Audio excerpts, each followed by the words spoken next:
serve over. Back set. And a fantastic spike right. Just by looking up at the rafters in Moby Arena, it becomes clear that Colorado State volleyball has formed into an NCAA powerhouse. This season, the Rams reached the Sweet 16 for the 10th time in school history and qualified for the NCAA Tournament for the 20th consecutive season. There are many aspects that contribute to a team constantly producing at the collegiate level, and many would agree that coaching is key. In Tom Hilbert's 18 seasons as head coach, the Rams haven't missed the NCAA Tournament, but Hilbert still does not believe he deserves all of the credit. Don't get me wrong, I don't want to sit here and say I'm the architect of this, because I'm not. It was good when I got here. But I am a shepherd of the program over a long period of time, and I'm very proud of how good we've been and maintained, you know. But in terms of national strength, we were as good in 2000 as we are now, you know. And then we've had our peaks and our valleys. We've had years where we barely made the NCAA tournament. In fact, in 2006, we had to win the conference tournament in order to get in, and we did, you know. So we've had those years too, and I'm just as proud coaching this team in those years as I am in a year like now. In 2013, Hilbert became the 10th coach in NCAA history to reach 600 career wins, and the Rams have continued to add more wins to the win column under his coaching philosophy. When you're setting out to try to make a team good, you have to look at each individual part. Every year you do this. You look at each of the individual parts and say, what is the best way to put those parts together that will make us the most efficient? Okay, that's the first thing you have to do.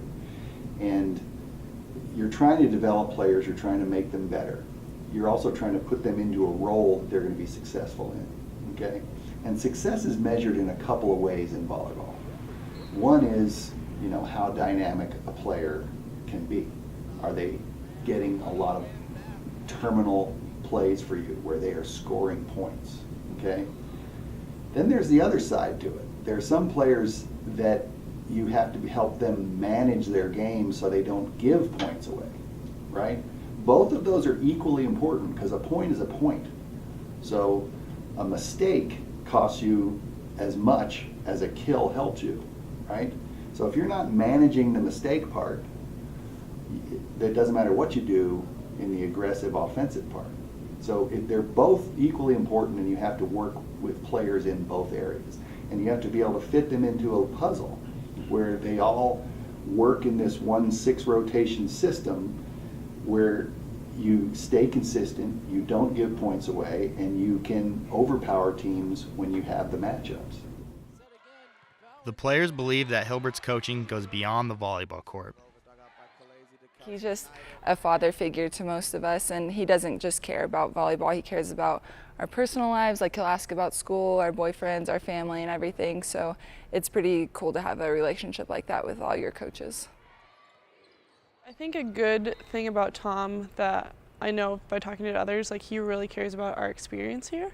And so he doesn't just care whether you perform on the court. Like, he could be like, woohoo, we're winning, but you could be really unhappy. Like, he really wants us to be happy and wants us to have a good time while we're here. With a good team comes a good crowd, and Moby Arena has become one of the toughest places for a visiting team to play. Over the last 10 seasons, Moby's attendance has been in the top 20 in the NCAA every season. The atmosphere around Fort Collins has helped with recruiting and the team's performance. Something inside me, it just felt right, and it just clicked. And I remember telling my mom before I went to meet with Tom, and I was just like, you know what, like, this is a place, like, this is where I'm gonna go. And like I said, the family atmosphere and coming to games here, it was just crazy. Like, Moby was packed, and it was unlike anything I've seen. I didn't realize until I actually got here and saw the crowd. Like, you know, you go to other schools and it's like a high school gym with a couple hundred people, but you come here and we get a couple thousand a game, and I don't know, they're just so into volleyball, and it's awesome, and it helps a lot. And the atmosphere here, it's like nothing you've ever experienced. Moby's atmosphere hasn't recruited just players. After visiting CSU, Hilbert knew he wanted to coach in Fort Collins. In 1987, I came through here as an assistant coach at the University of Oklahoma. We played a match here, and at that time, CSU led the nation in attendance. It was they were winning, and the community was fired up about it. I enjoyed Fort Collins at the time, and I said to myself, I was very young at the time, this would be a great place to be a head coach. And at that time, Rich Feller was the coach here, and when Rich left, I had been at Idaho for 8 seasons, and I threw my name in the hat and ended up getting the job. A volleyball program with a rich history of winning. The players agree CSU Volleyball will continue to be a winning program. I think they'll be really good next year too. I think we have good freshmen coming in, and the freshmen this year are going to be even better. As for the future, I know they're going to keep being great, and Tom is great at recruiting. Tom and Brooke are, and I know they have a bunch of good girls coming in next year and the next few years and everything. So I know that they'll keep winning and keep making it into the tournament and hopefully keep winning conference. For CTV Sports, I'm Travis Green. To Snyder. Oh my gosh, no way you stop it.